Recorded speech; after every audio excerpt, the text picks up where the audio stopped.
গত এই মাসের অগস্ট মাসের 5 তারিখ দিল্লিতে একটা অনুষ্ঠানে কথা বলেছেন ভার্চুয়ালি সাবেক প্রধানমন্ত্রী শেখ হাসিনা। সেখানে দেশি বিদেশি সাংবাদিকদের অনেক প্রশ্নের জবাব উনি দিয়েছেন। সেটা নিয়ে আমাদের দেশে সেই সংবাদ প্রচারের জন্য এক ধরনের এমবার্গো আগেও ছিল, নতুন করে আবার স্মরণ করে দেওয়া হয়েছিল, এবং আমাদের একজন উপদেষ্টা রীতিমতো হুমকি দিয়েছেন যে এরকম বিষয়টা করলে, প্রচার করলে তাদের বিরুদ্ধে ব্যবস্থা নেওয়া হবে। এবং সেটা বিস্ময়কর ভাবে তার হুমকি কার্যকর হতে দেখেছি আমরা। আমাদের লোকাল কোনো মিডিয়া এটা নিয়ে প্রচার করেনি। সে আলোচনা আমি একটু পরে আসবো আপনার সঙ্গে, আমি বলবো আলোচনাটা। কিন্তু তার আগে আমি যে বিষয়টা আলোচনা করতে চাচ্ছি সেটা হলো আজকে শুক্রবার, আজকে ভারতের পররাষ্ট্র মন্ত্রণালয়ের যে নিয়মিত ব্রিফিংটা হয়, সাপ্তাহিক ব্রিফিংটা হয়, সেখানে তাদের যে স্পোক্স পার্সন আছে রণধীর জয়সওয়াল, এই জয়সওয়াল একটা মন্তব্য করেছেন এবং তিনি বলেছেন যেটা যে ওই যে সংবাদ সম্মেলন হয়েছে যেটা, সে ব্যাপারে ভারতের কোনো ভূমিকা ছিল না। এবং তিনি এই কথাও বলেছেন যে সেখানে শেখ হাসিনা বাংলাদেশের সরকার সম্পর্কে যেসব বক্তব্য দিয়েছেন তার কোনোটি ভারত সরকার সমর্থন করে না। এটা ভারতের অফিসিয়াল বক্তব্য। এই বক্তব্যকে আপনি কিভাবে বিশ্লেষণ করবেন? এখানে একটা জিনিস পরিধানযোগ্য, যে এই যে ভার্চুয়াল যে মিটিংটা করছেন সেটা শেখ হাসিনা তার পক্ষ থেকে করা হয়েছে। এটার সাথে ভারতীয় কর্তৃপক্ষের কোনো ছিল না, এটা সবাই এটা বুঝতে পারে যে তারা বাধাও দেয় নাই বা উৎসাহ দেয় নাই। আর একটা কথা, যে এই মিটিংটা যে হয়েছে, ভার্চুয়াল মিটিংটা হয়েছে, এটা কিন্তু তারা প্রত্যাখ্যান করে নাই। প্রত্যাখ্যান করছে উনি মিটিং এ যেসব বক্তব্য রাখছে, ওই বক্তব্যগুলি বলছে ভারত যে এগুলি আমাদের, আমরা এগুলিকে সমর্থন করি না। এটা নর্মাল একটা ডিপ্লোম্যাটিক রেসপন্স। এটা ভিতর থেকে আপনার অনেক কিছু বের করে আনা যাবে না। তবে একটা জিনিস, যে ভারত একটা বৃহৎ রাষ্ট্র, তার যে জিও পলিটিক্যাল ইন্টারেস্ট, তার যে আপনার কমার্শিয়াল ইন্টারেস্ট, তার বিভিন্ন রকমের যে স্বার্থ আছে, সেই সব স্বার্থ জলাঞ্জলি দিয়ে একজন ব্যক্তি যিনি জনগণ দ্বারা প্রত্যাখ্যিত হয়ে তাকে আশ্রয় নিয়েছেন, তার পক্ষ হয়ে একেবারে ঝাঁপাই পড়বে, এ ধরনের ইমোশনাল তো না, একটা রাষ্ট্র এ ধরনের ইমোশনাল না। সুতরাং শেখ হাসিনা এখানে আছেন, তিনি নিরাপদে আছেন, এ বিষয়ে কোনো সন্দেহ নাই। কিন্তু তার পক্ষ হয়ে ভারত যে বাংলাদেশের সাথে অনেক রকমের মানে ঝাঁপাই পড়বে, এটা করবে সেটা করবে, যেটা এখানে লোকজন বা আওয়ামী লীগের লোকজন ভাবে, সেটা ভাবার কোনো কারণ নাই। কিন্তু কারণ না থাকলেও একটা জিনিস হলো কি, যে ভারত কিন্তু এখনো আমাদেরকে সেভাবে বলেনি। প্রথমবার বলেছিল অনেক আগে, যখন প্রথম ওখানে গেলেন। আমাদের কষ্টটা হলো কি, শেখ হাসিনা ভারতে আছেন, এটা বাস্তবতা। কিন্তু আমরা জানতেই চাই ভারতে অবস্থানকালীন ওনার স্ট্যাটাসটা, উনি কি হিসেবে আছেন? উনি কি বন্দী হিসেবে আছেন? উনি কি অতিথি হিসেবে আছেন? নাকি উনি কি অন্য একটা দেশ থেকে চলে যাওয়া একজন রাজনৈতিক নেতা হিসেবে আছেন? যেমন তিব্বতের দালাই লামা ভারতে আছেন, ওনার তো ওখানে খুব স্মুথ ওপেন মুভমেন্ট আছে, ওনার মুভমেন্টে কোনো আপত্তি নাই। উনি ওইখান থেকে আবার অন্য দেশে যাচ্ছেন, বেড়াচ্ছেন, আবার আসছেন, অনেক কিছু হচ্ছে। তো শেখ হাসিনার অবস্থানটা আমার খুব আগ্রহ হয়েছে। এবং ওনাকে আমরা কোথাও দেখিও না, কিন্তু এই যে গত 2 বছরে উনি কিন্তু একদিনের জন্য জনসমক্ষে পাবলিক কোনো প্লেসে গিয়েছেন, এটা আমরা দেখিনি। ওনার কোনো ছবি আমরা দেখিনি। এমনকি আমার জানার খুব আগ্রহ যে আমাদের সরকার কি জানতে চেয়েছে কখনো ভারতের কাছে যে শেখ হাসিনা কি আপনাদের কাছে আছে, উনি কি হিসেবে আছে? যেমন আমি আরেকটা কথা বলি এখানে, যেমন ধরেন আমাদের এখানে হাজি যে হত্যাকারী হিসেবে যাকে সন্দেহ করা হচ্ছে, তাকে ভারতে ধরা হয়েছে। সে ভারত তাকেও পাঠায়নি, আমাদের গভর্নমেন্ট তাদেরকেও চেয়েছি, তাকেও চেয়েছি, কিন্তু তার তো একটা স্ট্যাটাস আমরা জানি। সেখানে গ্রেপ্তার হওয়া অবস্থায় আছে, তাই না? তাকে ওখানে অবৈধ অনুপ্রবেশকারী হিসেবে গ্রেপ্তার করা হয়েছে।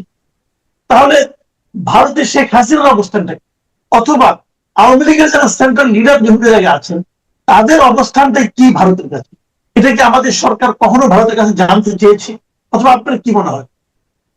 আপনার এইখানে যে ভারতের যে রাষ্ট্রদূত দীনেশ ত্রিবেদী, তিনি একটা ইন্টারভিউতে বলেছেন যে শেখ হাসিনাকে প্রেসিডেন্টের স্ট্যাটাস দেওয়া হয়েছে, প্রোটোকল দেওয়া, একজন রাষ্ট্রপ্রধানের, সরকার প্রধানের না, রাষ্ট্রপ্রধানের দেওয়া হয়েছে। এবং আমরা ধারণা করতে পারি, যেমন দালাই লামাকেও কিন্তু দালাই লামা একটা সরকারের মতো পরিচালনা করে বহু বছর ধরে, 50 বছর ধরে। শেখ হাসিনাকে রাষ্ট্রীয় অতিথি হিসেবে তারা ট্রিট করতেছে, তাকে কোনো বন্দী হিসেবে না, তাকে অন্য কোনো কিছু না, তাকে অতিথি হিসেবে প্রেসিডেন্টের প্রোটোকল দিয়ে তাকে ওইখানে রাখা হয়েছে। তবে একটা জিনিস যেটা আমি ধারণা করি, যে তার যে এটা কর্মকাণ্ড কিন্তু হেভিলি রেস্ট্রিক্টেড এই কারণে বলি, তার কিন্তু কোন রকমের ভিডিও কিংবা কোনো ছবি বা কোনো একটা মিটিং এ সে বক্তব্য দিচ্ছেন, এ ধরনের কিছুই কিন্তু পাওয়া যাচ্ছে না। এই যে গত 5ই আগস্টের যে বক্তৃতাটা উনি দিলেন, অডিও দিলেন, এটা নিয়ে নানাবিধ হয়েছে, আপনার নানাবিধ প্রশ্নের উদয় হয়েছে। কেন উনি ভিডিওতে ওপেনলি বলতে পারলেন না? এটা কি ওনার ইচ্ছা, বা এটা কি একটা রহস্য সৃষ্টি করা? এখানে অনেক প্রশ্নের উত্তর সৃষ্টি হয়েছে। আমার ধারণা এটা ভারত ওনাকে এটাকে অ্যালাউ করে নাই। যে ভারত যদিও বলে যে ওনার কর্মকাণ্ড, উনি ইন্ডিপেন্ডেন্ট, ওনাকে আমরা কোন রকমের বাধা দেই না, কিন্তু বুঝতে হবে যে ওনার যেমন ডিব্রিফিং করতো এই জয়সওয়াল, তারপর এই জয়সওয়াল, আপনার জয়সওয়াল তো না, অজিত দোভাল, তারপরে সিকিউরিটি এজেন্সির লোকজন, ডিব্রিফিং করা হয় কাদেরকে? ডিব্রিফিং করা হয় কাদেরকে? যখন high value prisoner, high value লোককে পাওয়া যায়, তাদের কাছ থেকে রাষ্ট্রীয় অনেক তথ্য, উনি তো রাষ্ট্রের প্রধান ছিলেন প্রায় 15 বছর, 20 বছর, ওনার কাছে বাংলাদেশ রাষ্ট্রের অনেক রকমের তথ্য আছে বা থাকার কথা, এবং ওনার তো স্মৃতিশক্তিও বিলোপ হয় নাই। এই যে ডিব্রিফিং করা হয়, এখানে বাংলাদেশ রাষ্ট্রের কিন্তু অনেক তথ্য ভারত পেয়ে যাচ্ছে, ভারতের কাছে কিন্তু চলে যাচ্ছে। বাংলাদেশের যে স্ট্র্যাটেজি, বাংলাদেশের অনেক গোপন তথ্যই তো থাকে, কারণ এরা তো আপনার ওথ নেয়, সিক্রেসি ওথ নেয়। সেই সিক্রেসি ওথ ভঙ্গ করে শেখ হাসিনা কি ভারতকে তথ্য দিচ্ছেন? এটাও কিন্তু একটা আমাদের জানার বিষয়। আপনি একজনের আশঙ্কা অনুভব করছেন যে যত দীর্ঘ সময় উনি ওখানে থাকবেন, তত বেশি আমাদের যে রাষ্ট্রীয় গোপন তথ্যগুলো, সেগুলোর নিরাপত্তা নিয়ে সন্দেহ প্রকাশ করার একটা সুযোগ থাকবে। নিঃসন্দেহে। এবং শুধু উনি তো না, আপনার এই যে সিক্রেসি ওথ নেয়া বহু লোক, সিক্রেসি ওথ নেয়া বহু মন্ত্রী, আপনার মিলিটারি অফিসার, তারা যে ওইখানে গেছেন, ওইখানে যে তারাও তো ডিব্রিফিং এর সম্মুখীন হচ্ছেন, এবং বাংলাদেশের অনেক তথ্য চলে যাচ্ছে। এটার একটা ইভালুয়েশন হওয়া উচিত, যে কি ধরনের তথ্য এরা দিচ্ছে।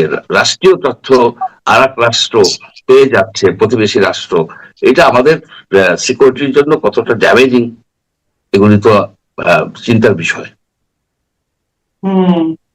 আচ্ছা, এটা একটা বিষয় আছে। আমি মনে করি রাষ্ট্র সরকার এ সমস্ত ব্যাপারে নিশ্চয়ই ভাববেন। আমি কিন্তু এটা খুব একটা অ্যালার্মিং ইনফরমেশন হিসাবে মনে করি, আপনি যেটা বললেন এই মুহূর্তে। আবার এর বিপরীত দিকে আমি আরো কিছু কথা বলতে চাই। এরকম ঘটনা তো ঘটতেই পারে, একটা সরকার যখন চলে যায়, সরকার যখন অন্য দেশের সরকার প্রধান যখন চলে যায়, তখন এই ধরনের আশঙ্কা তো থাকেই।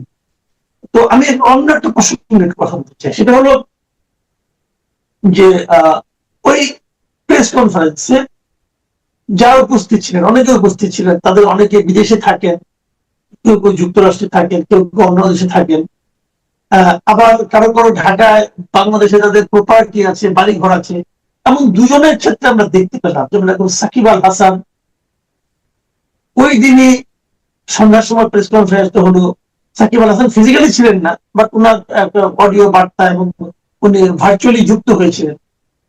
ওনার বাড়িতে আগুন দেওয়া, ওখানে নওফেল সাহেব ছিলেন, আমাদের শিক্ষামন্ত্রী চিটাগাংয়ের, ওনার বাড়িতে দেখলাম যে আজকে আগুন দেওয়া। তো এটা কি আপনার কাছে কাকতালীয় মনে হয়, নাকি সরকারের প্ররোচনা এটা ঘটেছে, অথবা প্রশ্রয় ঘটেছে মনে হয়, নাকি এটা আরেক ধরনের মব, যে মবকে সরকার বাধা দিচ্ছে? এখানে ধরেন স্টেট নন স্টেট অ্যাক্টর আছে, রাষ্ট্র আহ, রাষ্ট্রের যারা এখন ক্ষমতায় আসছেন, বিএনপি লোকেরা হতে পারে, আবার জামাতের লোক হতে পারে, এনসিপি হতে পারে, অথবা আপনার আহ, বিক্ষুব্ধ জনগণ হতে পারে। যারাই করুক, এটা বেআইনি কাজ। আপনার বাড়িতে আগুন দেওয়া মানে আর্সন করা, এটা সম্পূর্ণভাবে বেআইনি কাজ। এটাকে কোনোভাবেই সমর্থন করা যায় না। এই মব কালচার সৃষ্টি করছে তো ইউনূস সাহেব, তার রেশ হয়ে গেছে। আরেকটা বিষয় হচ্ছে কি, যে বাক স্বাধীনতা, ব্যক্তির স্বাধীনতা, একজন যদি কারোর সাথে ভার্চুয়ালি যোগ দেয়, একজন ব্যক্তি যদি যোগ দেয়, সেটা কি বেআইনি কিনা? যদি বেআইনি না হয় তাহলে তো বাড়ি আপনি পড়াবেন কেন? আর যোগ দিলে এই কি আপনার এটা কোন আইনের ধারায় পড়ে, কোন ধারায় আপনি ফেলবেন? যে আপনি তো আইনের শাসন প্রতিষ্ঠা করতে হবে। আইনের শাসন প্রতিষ্ঠা করতে গেলে আপনার যে যেমন বলা হলো যে শেখ হাসিনার বক্তব্য শোনা যাবে না। আপনার এর কোন আইন, আইসিটি কোর্টের থেকে এটা দেওয়া হয়েছে, কিন্তু কোনো ধারা বা কিছু বর্ণনা করা হয় নাই। আমরা বাক স্বাধীনতার জন্য এইখানে ছড়াই গেল যে আমাদের একজন অ্যাডভাইজার ডাক্তার জাহিদ, উনি বলছেন, উনি রিমাইন্ডার দিচ্ছেন যেটা শাস্তি হবে, শেয়ার করা যাবে না। এটা তো সেই শেখ হাসিনার আমলের যে আইসিটি 57 ধারা, তারপরে বিভিন্ন রকমের ডিজিটাল সিকিউরিটি অ্যাক্ট ছিল, এবং হাজার হাজার লোককে আপনি জেলে পড়ে দিচ্ছেন। বাক স্বাধীনতা তো আমাদের কনস্টিটিউশনে এনশিওর করা হচ্ছে, চিন্তার স্বাধীনতা, আপনার বাক স্বাধীনতা, জীবনের অধিকার, মুভমেন্টের অধিকার, সেগুলিকে ক্ষুণ্ণ করার জন্য তো কিছু করাটা, চেষ্টা করাটা বোকামি। আর একটা কথা, বর্তমানে যে টেকনোলজির যুগ, আপনি কিভাবে বন্ধ করবেন? আপনি কিভাবে বন্ধ করবেন? তবে এই যে যে এই আমাদের যে এখানে যে একটা ঘটনা ঘটছে, শেখ হাসিনা বলে একজন ব্যক্তি যে একটা প্রেস কনফারেন্স করছে, এই কথাটা কি কোনো পত্রিকায়, কোনো টিভিতে আসছে? ঠিক আছে, তার কন্টেন্ট আপনি করলেন না, কিন্তু এটা তো একটা ঘটনা ঘটছে এবং লক্ষ লক্ষ কোটি কোটি লোক এটা দেখছে, রাইট? এটা আপনি বলেন হেট স্পিচ। আমি এই প্রসঙ্গে একটু বলি, আমি নিজে সাংবাদিকতা ছাত্র, বিশ্ববিদ্যালয়ের সাংবাদিকতা নিয়ে পড়াশোনা করেছি।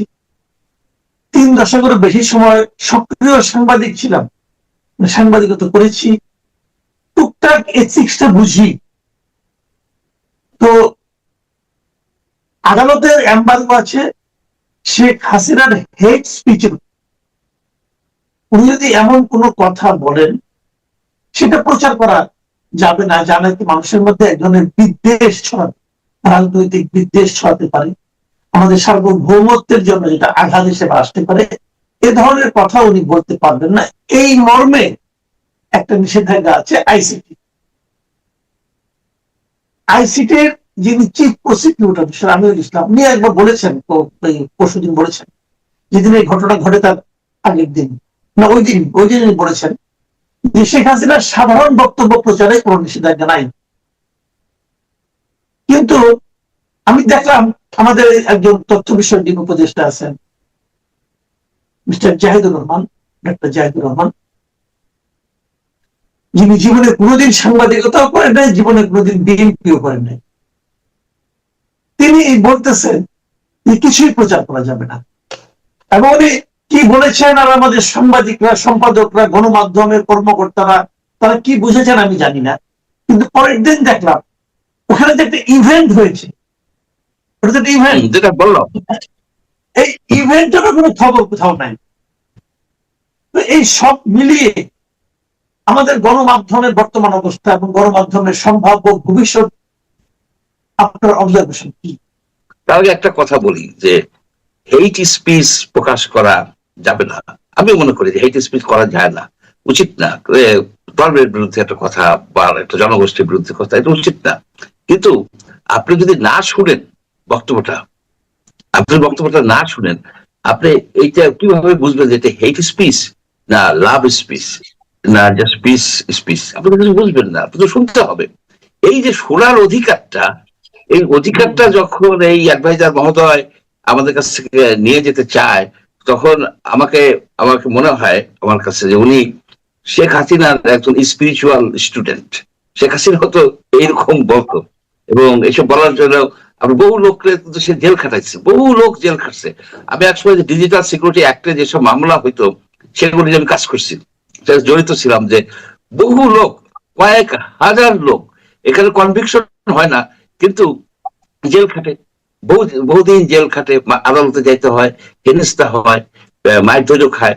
তো এটা হচ্ছে আর সাংবাদিকতার ভবিষ্যৎ নিয়ে আমি কিছুটা দ্বিধান্বিত। এই কারণে এই মুহূর্তে বাংলাদেশের প্রায় 300 সাংবাদিক জেলে আছে। জেলে আছে কি হত্যা মামলায়। এখন এরা বলেন যে এরা অ্যাবেটার, অর্থাৎ শেখ হাসিনা যে হত্যাগুলি করছে তাকে তারা ই করছে, মানে দিছে উৎসাহ দিছে, অ্যাবেটার। কিন্তু আপনার এখানে তো ডাইরেক্ট কোনো প্রমাণ নাই যে তারা বলছে যে আপনি মারেন, আপনি মারেন। তারা যে কাজটা করছে এটা খুব আনএথিক্যাল কাজ, ইলিগাল না, আনএথিক্যাল। সেটা হচ্ছে তারা চাটুকারিতা করতো, ব্যাপক রকমের চাটুকারিতা করতো, এত চাটুকারিতা করতো যেটা সাংবাদিকতার মধ্যে পড়ে না। এবং কিছু কিছু সাংবাদিক তো, কিছু কিছু একটা উল্লেখযোগ্য অংশই তো আপনার টাকা পয়সা লেনদেন করছে, এর কাছ থেকে টাকা নিয়ে খবর বন্ধ করে দিছে বা খবর ছাপাইছে। এ ধরনের কাজের সাথে অনেকে জড়িত ছিল বলে জানা যায়। এরা কেউই কিন্তু সাত ধোয়া তেঁতুলের বিচি না, এটা বলতে হবে। কিন্তু তারা তো হত্যাকারীও না। আপনার যে তারা যে পিস্তল হাতে যে ধাওয়ায় ধাওয়ায় লোক মারছে, স্নাইপার দিয়ে মারছে না, তাদের যে অপরাধ তারা করছে সেই অপরাধে তাদেরকে প্রসিকিউট করেন, আপনি তাদেরকে দুদকে দেন, ভালো কথা। কিন্তু আপনি তাদেরকে জেলে আটকায় রাখছেন, জামিন দিচ্ছেন না, এবং হত্যা মামলা দিচ্ছেন, যে মামলাগুলি সবাই বলে, এবং বিএনপির লোকেরাও, বিএনপির আইনজীবীরাও বলে এই মামলাগুলির তো কোনো ভবিষ্যৎ নাই, অর্থাৎ হেনস্থা করছেন। এখন যেসব মুক্ত পাখি, অর্থাৎ মুক্ত পাখি যখন বন্দি পাখিকে দেখে, মুক্ত পাখি ভয় পায়। এই মুক্ত সাংবাদিকরা যখন বন্দি সাংবাদিকদেরকে দেখে, তাদেরকে হাত করা পড়ায়া এই আদালতে উঠানো হচ্ছে, নামানো হচ্ছে, তারা কিন্তু ভীত হয়। এই ভীতিটা, এই যে মানে ভয়ের সংস্কৃতি শেখ হাসিনা আপনার ই করে দিচ্ছিল, মানে ছড়াই দিতে পারছিল। এখন কি এই সরকারও কি সেই ভীতির সংস্কৃতি কি ছড়াই দিতে চাচ্ছে কিনা, এবং তাদের সহযোগী তো এইসব কথা থেকে বোঝাই যায়। এটা কিন্তু আমার এই গণতন্ত্রের জন্য একটা অশনি সংকেত হবে। আপনার বাক স্বাধীনতাকে রুদ্ধ করতে পারেন না, এটা আমাদের সংবিধানে দেয়া আছে। আপনি মানুষ আর পারবেনও না। আপনার এই বর্তমান যুগে আপনার বাক স্বাধীনতা রুদ্ধ করতে যাওয়া মানে আপনার একেবারে বোকার স্বর্গে বাস করা। জি, আমরা এর মধ্যে আরো কিছু জিনিস দেখতে পাচ্ছি আমাদের সংবাদ মাধ্যম নিয়ে, যে বিশেষ করে যেমন ধর সরকার পরিচালিত, সরকার মালিকানাধীন যে বিটিসি, আপনার বিটিভি আছে, বিটিভি আপনার আপনি যেখানে বাসা তার পাশেই বিটিভি, বিশাল ভবন। কিন্তু এত বড় ভবন, এত বড় ইনফ্রাস্ট্রাকচার, এত বাজেট, এটা এটার ভূমিকা আমাদের দেশের গণমাধ্যমে সাধারণ মানুষের মধ্যে কতটুকু আছে এটা নিয়ে আমার ব্যাপক সন্দেহ। মানুষ আদৌ এটা দেখে কিনা এটা নিয়েও সন্দেহ, এদের খবর কেউ শুনে কিনা এটা নিয়েও আমার প্রচুর সন্দেহ আছে। তার মধ্যে একজন সাংবাদিককেই তার মহাপরিচালক হিসেবে সরকার নিয়োগ দিয়েছে। আপনি কি এখন বিটিভির ভবিষ্যতে আশাবাদী হবেন কিনা সামনের দিনগুলোতে? আসলে কি কাঠামোগত পরিবর্তন না হলে একজন সাংবাদিক দিলে তো হবে না, এবং সেই সাংবাদিকের আপনার অ্যাডমিনিস্ট্রেটিভ এক্সপেরিয়েন্স তো দেখতে হবে, তার গ্রহণযোগ্যতা জনমানুষে সেটাও দেখতে হবে, সে দলীয় কিনা। কিন্তু এটা ইম্পর্টেন্ট বিষয় না। ইম্পর্টেন্ট বিষয় হচ্ছে কি, যে কাঠামোগত ভাবে বিটিভি হচ্ছে একটা ঢোল, সরকারের ঢোল। আজকে বিটিভির কোনো গ্রহণযোগ্যতা নাই, জিরো গ্রহণযোগ্যতা। বিটিভিতে যদি আজকে আপনারা আমার একটু প্রশংসা করা হয় 10 মিনিট, এটা একটা পার্মানেন্ট ড্যামেজ হয়ে যাবে আমাদের জন্য, এটা হলো বাস্তবতা। সেই জন্য আমরা, আমাদের চাহিদা কি? আমাদের চাহিদা হচ্ছে যে আমরা সঠিক সংবাদটা জানতে চাই। এখন এই সঠিক সংবাদের জন্য আমরা কার কাছে যাই? মেঘনা গ্রুপের পরিচালিত 71 টিভির কাছে যাই, আমরা বিটিভি এর কাছে, বসুন্ধরা গ্রুপের যেসব আছে, নিউজ 24 কিংবা আপনার আরো সব ইন্ডাস্ট্রিয়ালিস্টদের দ্বারা পরিচালিত টিভি, রেডিও, পত্র পত্রিকার কাছে আমরা সঠিক সংবাদটা চাই। অথচ বাংলাদেশের ট্যাক্স পেয়ারদের মানি দ্বারা পরিচালিত হয় বিটিভি। এবছরের বাজেট হচ্ছে 254 কোটি টাকা। তো বিটিভির কাছ থেকে আমরা পাই না কেন? বিটিভিকে কি বিবিসির আদলে একটা ট্রাস্টের অধীনে পরিচালিত করা যায় না? বাংলাদেশ সরকারের তো অনেক প্রতিষ্ঠান আছে যেগুলি ইন্ডিপেন্ডেন্টলি চলে এবং চালানো যায়। আমি মনে করি, ওটা অনেকদিন আপনার সাথে আলাপ করছে, যে বিটিভিকে এখন সময় হচ্ছে যে দেশের যারা আপনার গণ্যমান্য ব্যক্তি আছেন, ব্যক্তিত্ব, তাদেরকে নিয়ে একটা ট্রাস্ট করে আপনার বিবিসির আদলে হোক বা ভয়েস অফ আমেরিকার আদালতে হোক। ভয়েস অফ আমেরিকা অনেকটা আমেরিকার কথা বলে, কিন্তু বিবিসি ইন্ডিপেন্ডেন্ট। আমরা মোটামুটি একটা ইন্ডিপেন্ডেন্ট একটা সোর্স চাই, এবং সেই সংবাদ যেন আমরা বিশ্বাস করতে পারি, কারণ সেই সংবাদ প্রতিষ্ঠান হচ্ছে আমার টাকায় পরিচালিত, আমার ট্যাক্সের টাকা, আপনার ট্যাক্সের টাকা পরিচালিত। তার কাছ থেকে আমি সত্য কথাটা আশা করতে পারবো না। আমার আশা করতে হবে যে বসুন্ধরা পরিচালিত টিভির কাছ থেকে, পত্রিকার কাছ থেকে, মেঘনা গ্রুপের, তাদের তো ডেফিনেটলি তারা ব্যবসা প্রতিষ্ঠান, তারা তো তাদের ইন্টারেস্ট দেখবে। আর এই বিটিভি দেখবে বাংলাদেশের জনগণের ইন্টারেস্ট, রাষ্ট্রের ইন্টারেস্ট দেখবে। তো সুতরাং আমি মনে করি যে কে কাকে নিয়ে আপনি নিয়োগ দিলেন, অতীতে তো অনেক লোক নিয়োজিত হয়েছে, ভালো ভালো লোক নিয়োজিত হয়েছে, কিন্তু এই বিটিভির যে গ্রহণযোগ্যতাটা কখনোই আনতে পারে নাই। শুধুমাত্র একটা ক্ষেত্রে বিটিভির খুবই successful, সেটা হচ্ছে যে নাটকে তারা ব্যাপক দিয়েছে। কিন্তু নাটক হবে না তো, আপনার সংবাদটা গুরুত্বপূর্ণ, ভেরি ইম্পর্টেন্ট। জি, অনেক ধন্যবাদ, অনেক ধন্যবাদ জনাব ডক্টর মঞ্জুর আহমেদ চৌধুরী। প্রিয় দর্শক, একটা প্রশ্ন মঞ্জুর আহমেদ চৌধুরী কিন্তু উঠিয়েছেন, আপনারা খেয়াল করেছেন নিশ্চয়ই। সেটা হলো ব্লিটজের সম্পাদক সিনিয়র জার্নালিস্ট সালাউদ্দিন শোয়েব চৌধুরী। সালাউদ্দিন শোয়েব চৌধুরী, কয়েকটি বিষয় একটু আলোচনা করতে চাই আপনার সঙ্গে। প্রথমেই আবারও আমাদেরকে বাধ্য হয়ে ডক্টর ইউনূস প্রসঙ্গটি আনতে হচ্ছে, তার কারণ সামনে 20শে আগস্ট নতুন রাষ্ট্রপতি নির্বাচিত হবে সংসদ সদস্যদের মাধ্যমে। খুবই অপ্রত্যাশিত ভাবে, অনাকাঙ্ক্ষিত ভাবে কোনো কোনো গণমাধ্যম তাকে সামনে টেনে নিয়ে আসছে, যার কারণে আমাদেরকে ওই বিষয়টি নিয়ে আসতে হচ্ছে। কেন রাষ্ট্রপতি নির্বাচনের ক্ষেত্রে বা রাষ্ট্রপতি পদের জন্য আবারও ডক্টর ইউনূসের নাম এরকম শোরগোল আকারে শোনা যাচ্ছে? বিষয়টি কি আসলে? অনেক অনেক ধন্যবাদ। দেখুন, এই নির্লজ্জতার যদি কোনো অলিম্পিক মেডেল থাকতো, তাহলে সে নির্লজ্জতার অলিম্পিক মেডেল ইউনূস এবং তার যে সাংঘাতরা সবাই পেত একটা করে। জাতিসংঘের মহাসচিব পদের জন্য মনোনয়ন বন্ধ হয়ে গেছে 30শে জুলাই। এতদিন পরে সে, মানে আজকে তো 8 তারিখ, গতকালকে বা পরশুদিন ওই যে ইউনূসের যে বিখ্যাত গয়েবলস, সে যে একটা কি নামের একটা কি যেন বানায় না, চালায়, ওই সাইফুর রহমান সাহেব বিএনপির মন্ত্রী ছিলেন, উনি যেটা বলেছিলেন যে টয়লেট পেপার, সেখানে লিখেছে ইউনূস সাহেব জাতিসংঘের মহাসচিব হতে আগ্রহী নন। আর আগ্রহী হইলে লাভ কি? ওটা 30শে জুলাই ক্লোজ হয়ে গেছে। 30শে জুলাই ক্লোজ হয়েছে, 6 তারিখ এসে বলে উনি আগ্রহী নন, উনি বাংলাদেশের প্রেসিডেন্ট হতে আগ্রহী নন।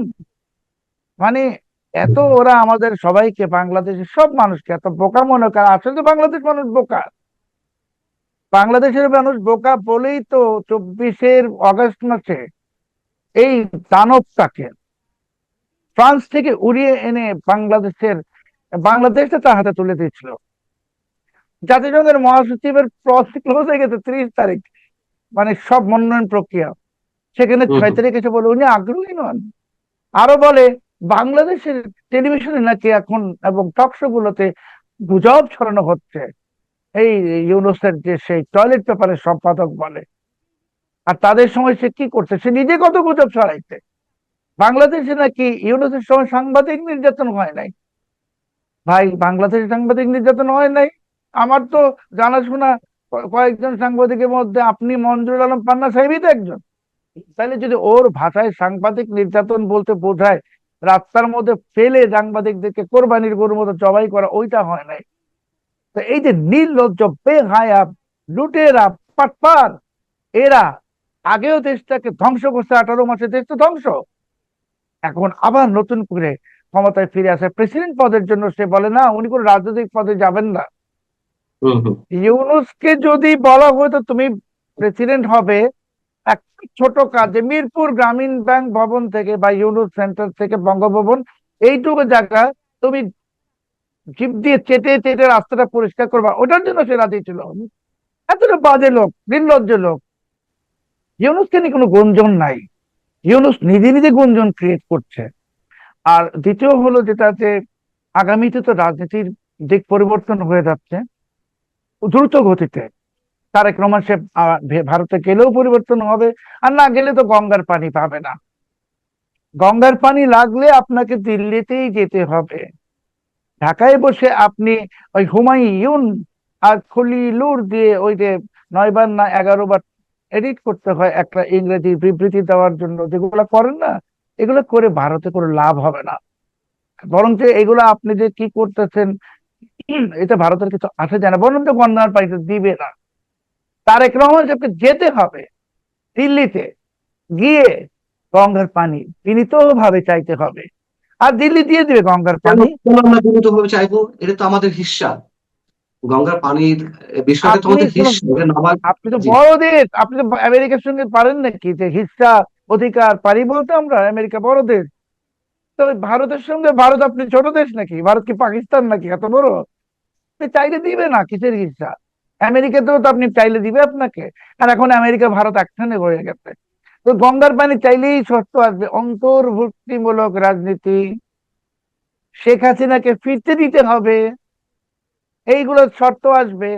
এটা শুধু ভারত দিবে না, সার্জিও গৌরব দিবে, ডোনাল্ড ট্রাম্পও দিবে। কেন? যে ডোনাল্ড ট্রাম্পের অবস্থাটা কেমন হচ্ছে, আপনি ছোটবেলায় একটা প্রবাদ আমরা বলতাম না, যে পাগল শাকু নারাজ নে, ভালো কথা মনে করছেন? তো ডোনাল্ড ট্রাম্পকে অনেকদিন পরে মনে করাই দেওয়া হলো যে বাংলাদেশে ইউনুস ছিল, ওই যে বাইডেনের লোকটা যে আপনার বিরুদ্ধে নির্বাচনে টাকা খাটিয়েছিল, ও তাই তো, এখন কিন্তু ওই তার লোকরাই ক্ষমতায়। তো ট্রাম্পের এতদিন পরে মনে হয়েছে যে বাংলাদেশে তো, ওরা তো আমার লোক না। আর চুক্তি তো আপনি করছেন, এটা যদি আমাকে প্রাইম মিনিস্টার বানায় দেয় বা আপনাকেও বানায়, আপনি তো এটা মানতে বাধ্য। চুক্তি তো মানতে হবে। মার্কিন যুক্তরাষ্ট্রের সঙ্গে যুদ্ধ করে তো পারবেন না, তর্ক করে পারবেন না, আর ভারতের সাথেও পারবেন না। কাজে পানি চুক্তি লাগলে দিল্লি যেতে হবে, দিল্লি গেলে অন্তর্বর্তীমূলক নির্বাচন লাগবে। আমি তো আপনার এই অনুষ্ঠানে বলেছিলাম আগের বার, আবার বলছি, 2027 সালে মধ্যবর্তী নির্বাচন দিতে হবে, এবং দিবে। এই যে ইউনুসের যে একটা, যেখানে প্রথম আলো পত্রিকা যে আছে, ওরা কিন্তু বুঝে গেছে যে বাতাস ঘুরে গেছে, পাশার দান উল্টে গেছে। সেই জন্য ওই যে আসিফ নজরুলকে ধরে নিয়ে একটা 164 ধারায় জবানবন্দি নিয়ে রাখছে। ওই যে ইন্টারভিউ নামের যে জবানবন্দি, জবানবন্দি মানে কি, তা তো ইন্টারভিউ না, 164, ওটা দিয়ে আসিফ নজরুলের বিরুদ্ধে রাষ্ট্রদ্রোহ মামলা হবে, ওটা দিয়ে আসিফ নজরুলের ফাঁসি হবে। তো প্রথম আলো জানে পট পরিবর্তন হয়ে যাচ্ছে, পালা বদল হয়ে যাবে, অথবা পাশার দান উঠে গেছে। ওরা এখন দেখবেন ক্রমশ, প্রথম আলোরা অনেক স্মার্ট পত্রিকা, তো আমার আপনার মতো ওরা তার বোকা না, অনেক স্মার্ট। তো ওরা দেখবেন যে আস্তে আস্তে অনেক কিছু করবে, ধীরে ধীরে। মানে ওই যে লোকগুলোকে আইনা টেনে টেনে টেনে টেনে 164 ধারায় জবানবন্দি দেওয়াই রাখবে, যাতে ভবিষ্যতে মধ্যবর্তী নির্বাচন হলে যে বিএনপি আর ওই ক্ষমতায় আসবে না, এটা ইন্টারভিউতে তো। ওই ইন্টারভিউতে কি এমন বলেছেন আসিফ নজরুল, যার জন্য এটাকে আপনি 164 ওই ধারা জবাববন্দি ইন্টারভিউতে বলছেন? ওনাকে জিজ্ঞেস করা হয়েছে, ওই যে একটি ঘটনা ঘটেছিল, তো বললো ওই যে স্নাইপার রাইফেল, উনি বললো আবার ফুলার রোড কি কি সব। হুম হুম তারপরে উনি, বুঝছেন তো, তারপরে ওনাকে ক্যান্টনমেন্টে ডাকা হলো। তো হুম হুম ক্যান্টনমেন্টে উনি গিয়ে দেখলেন যে সেনাপ্রধান সভাপতিত্ব করছেন, ওনার ডানে ভাবে সম্ভবত বিমান বাহিনী নৌবাহিনী প্রধান ছিলেন, হুম সম্ভবত আসিফ নজরুলের মতো একটা কুচক্রী ষড়যন্ত্রকারী, তার সব মনে থাকে। তাকে রাতের বেলা ফুলার উঠে গিয়ে কি বলে, স্নাইপার দিয়ে মনে থাকে। তাকে যখন আনতে গেল, তার ওয়াইফ কাঁদতে কাঁদতে বলে তোমাকে নিয়ে মেরে ফেলবে, এটাও মনে আছে। আর সেনা প্রধানের পাশে নৌবাহিনী বিমান বাহিনী প্রধান ছিল সম্ভবত। তো এখন এই আসিফ নজরুল আরো বাকিগুলোকে প্রথম আলো টেলিস্টার ওরাই ওই স্লটার হাউস, মানে এই জবাইখানায় নিয়ে আসবে, নিয়ে এসে একটা একটা করে 164 করবে। কারণ প্রথম আলো টেলিস্টার জানে যে দেশে ক্ষমতার পালাবর্তন হয়ে যাবে, নির্বাচন তো দিতে হবে, আগামী 2027 নির্বাচন হবে, আর নির্বাচন হলে তো বিএনপি কে কেউ ভোট দিবে না। আর জামাতে ইসলামী তো অরিজিনালি যে তাদের 6 বা 7টা আসন ওইটাই পাবে। আর এনসিপি এনসিপি এইগুলা তো মানে ওই যে আছে না, আমাদের সিলেটে একটা লোক ছিল, সাইফুর নাম, সৈফুর, প্রেসিডেন্ট নির্বাচন হলে সে নির্বাচনে দাঁড়াইতো। হক্কা সৈফুর নাম ছিল, বিখ্যাত লোক। মানে প্রেসিডেন্ট যদি কোটি কোটি ভোট পেতো তো সে কয়েকশো ভোট পেতো, কিন্তু প্রেসিডেন্ট নির্বাচনে দাঁড়াইতো। তো এনসিপি টেনসিপি এগুলো আগামী নির্বাচনে দাঁড়াবে, সব জামানত বাজেয়াপ্ত হবে। নির্বাচন আসছে 2027 সালে, শেখ হাসিনা বাংলাদেশ ফিরে আসবেন, অন্তর্ভুক্তিমূলক রাজনীতি দিতে হবে এবং দিবে, এই বিএনপি দিবে, আপনি নিশ্চিত থাকেন। আর পানি লাগলে ভারত যাইতে হবে, গঙ্গার পানি তো আপনি ওইটা এই নিউ ইয়র্কে বসে চাইলে পাবেন না। আপনি চলে গেলেন কুয়ালালামপুর, আপনি চলে গেলেন কুয়ালালামপুর, আপনি চলে গেলেন বেইজিং, তো আপনি ভারতে যাবেন না? এটা সম্ভব? যান না। না গেলে আবার কাঁচামরিচ নেন কেন, তারপর ডিজেল নেন কেন? ভারতের বিরুদ্ধে একটা বিবৃতি দিতে পররাষ্ট্র মন্ত্রণালয়, যেটা 11 বার রিপিট করতে হয়েছে, পরের দিনই আবার ডিজেল চাই। আরে ভাই, লাজ শরম আছে না একটা? 5-6 দিন দেরি করে চাইতেন, লাজ শরম তো না? আপনি বলেন টাকা দিয়ে তো কিনি, আমরা তো টাকা দিয়ে কিনতে না করছে কে? আপনি টাকা দিয়ে পাকিস্তান থেকে কিনেন, টাকা দিয়ে আপনি চীন থেকে কিনেন, আপনি ইরান থেকে কিনে নিয়ে আসেন। ভারত থেকে কিনতে হবে কেন? ওটা বয়কট ইন্ডিয়া, আমিও বলতে চাইছি। এখন ওরা আগে বলছে, এখন আমি বলবো বয়কট ইন্ডিয়া, ভারত বাদ। ভারত থেকে কিচ্ছু কেনা যাবে না, কাঁচা মরিচ ডিজেল কিচ্ছু না, সব পাকিস্তান, চায়না, আমেরিকা থেকে আনতে হবে।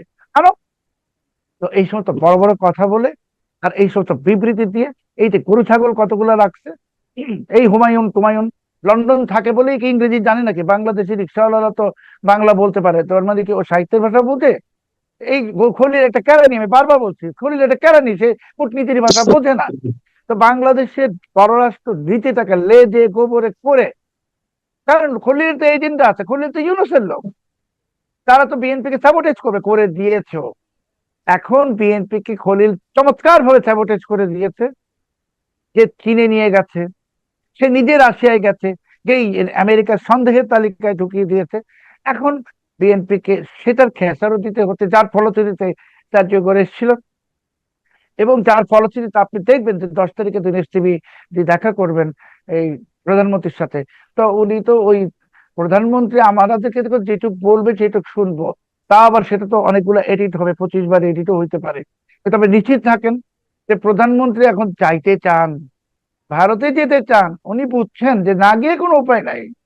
আমি তো বললাম, ডিজেল নিতে হবে কেন ভারত থেকে? দরকার তো নাই। যদি তাই হয়, আপনি যে বেশ কনফিডেন্টলি বলছেন যে মধ্যবর্তী নির্বাচন হবে 27-এ, বা পত্রিকা, বিশেষ দুটো পত্রিকা জানে যে ক্ষমতার পালা বদল হবে, বা আমাদের প্রধানমন্ত্রীকে ভারত যেতেই হবে, কিন্তু আমরা তো দেখলাম যে গত বুধবার শেখ হাসিনার যে সংবাদ সম্মেলন বা বিভিন্ন প্রশ্নের উত্তর সাংবাদিকদের সাথে, তারপরে পররাষ্ট্র মন্ত্রণালয় যে বিবৃতি দিয়েছে সেটা খুব অ্যাগ্রেসিভ বিবৃতি, এবং আহ যেটুকু সম্ভাবনা ছিল ব্রিক্স সম্মেলনে যে আহ্বান জানানো হয়েছিল আহ, ভারতের পক্ষ থেকে আহ, তারেক রহমানকে, সেটিও অনিশ্চয়তার মুখে পড়তে যাচ্ছে বলে অনেকে মনে করছিলেন, বা এখনো মনে করছেন।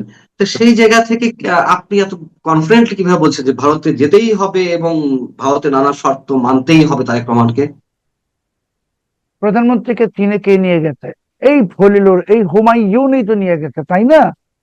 নিয়ে গেছে না? তো ওই বিবৃতিটা, ওরা বিবৃতিটা কেন প্রকাশ করছে এইটা তো তারেক রহমান সাহেব বুঝতেছেন না। ওনাকে স্যাবোটেজ আরো ভালো করে করার জন্য, চীন তো শেষ হয়ে গেছে, আর আসবে না বাংলাদেশে, আমেরিকাকে শেষ করে দিচ্ছে, এখন আমেরিকা অন্য পথ খুঁজতেছে, এখন ভারতকে শত্রু বানায় দেওয়া।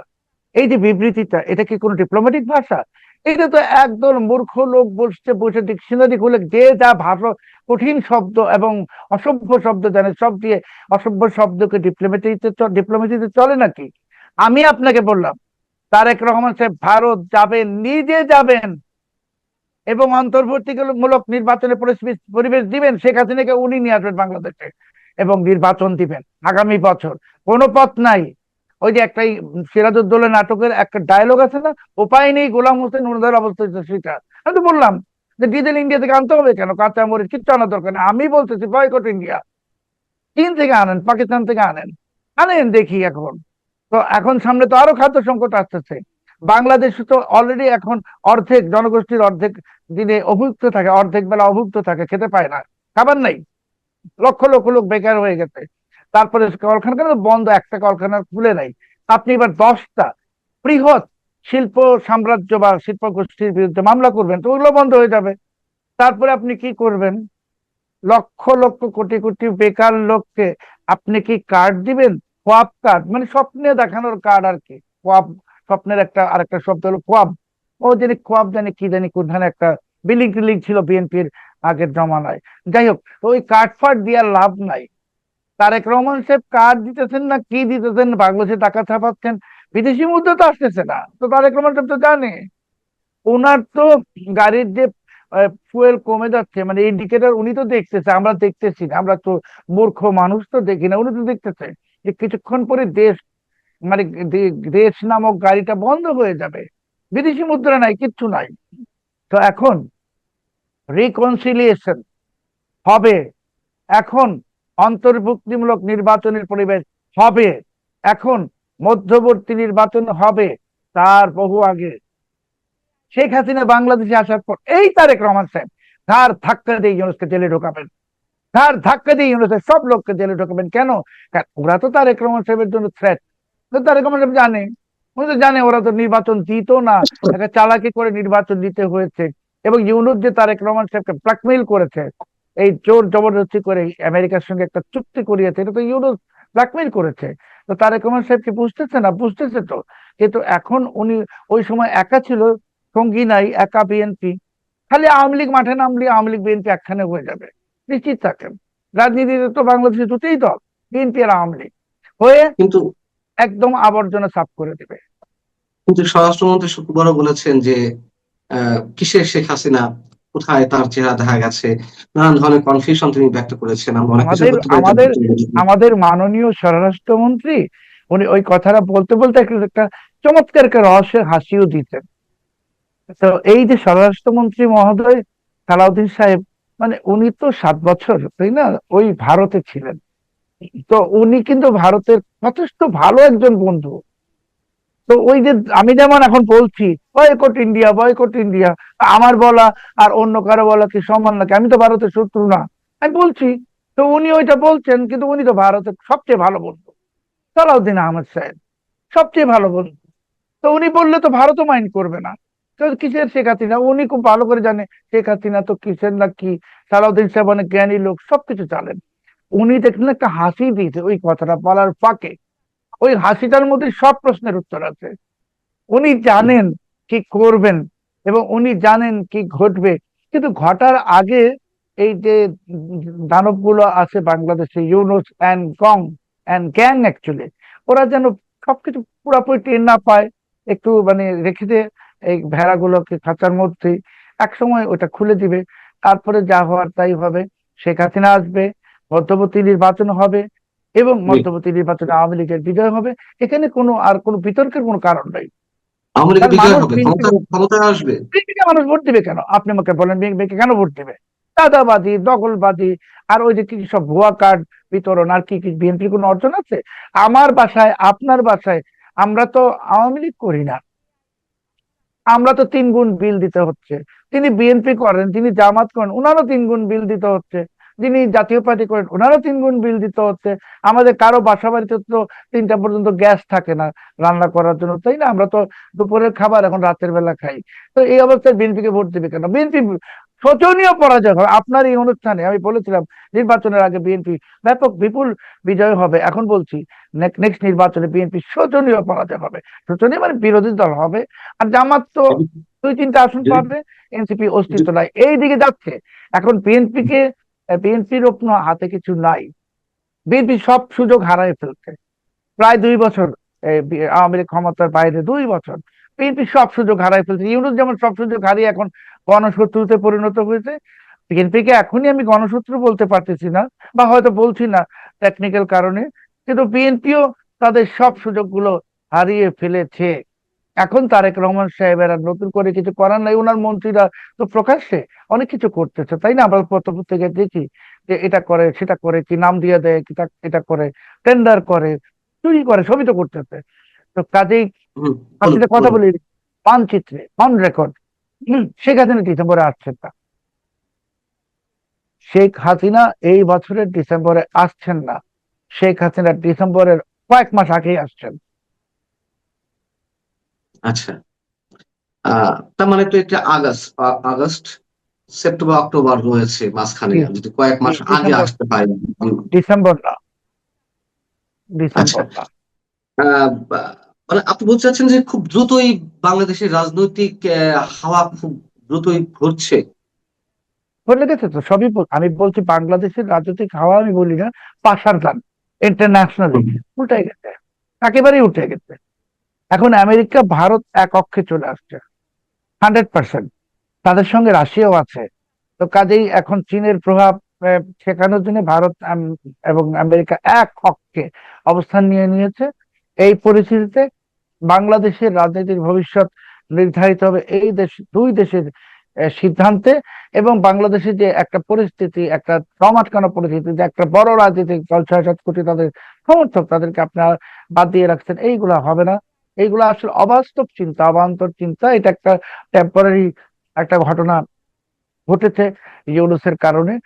আমার মনে হয় বিএনপিও বুঝতে পারছে যে এটা বিএনপির জন্যই আখেরে আত্মঘাতীমূলক।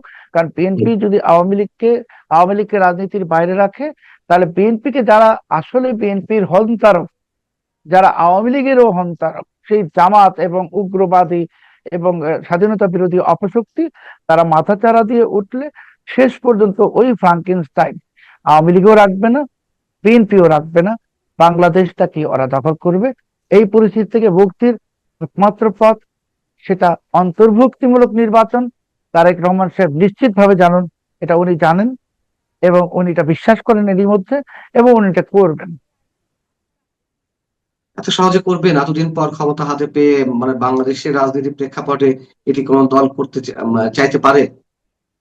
আপনাকে যদি আটলান্টিক সাগরে নিয়ে ফেলে দিয়ে দুটো অপশন দেওয়া হয়, যে হয় আপনি সাগরে সাঁতার কাটতে থাকেন, আর না হয় আপনাকে আমরা ওই জল পানি থেকে একটা দড়ি ফেলে কান দিয়ে ঝুলাই দিব, আপনি কোন অপশনটা গ্রহণ করবেন?